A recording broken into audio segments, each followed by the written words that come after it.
RRB এনটিপিসিতে আসা একটি প্রশ্ন, যেখানে বলা ছিল প্রশ্নটিতে যে 0.05% বাতিল করে ত্রুটিপূর্ণ বলে, অর্থাৎ তাহলে 0.05%।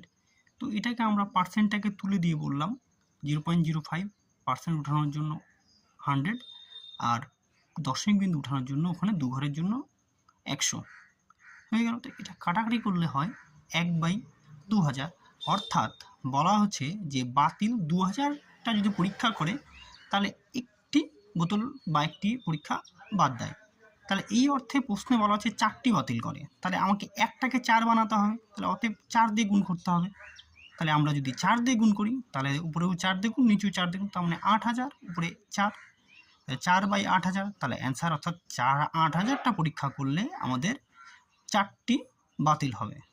তাহলে অপশন নম্বর বি হয়ে গেল আমাদের অ্যান্সার। এটি আরআরবি এনটিপিসিতে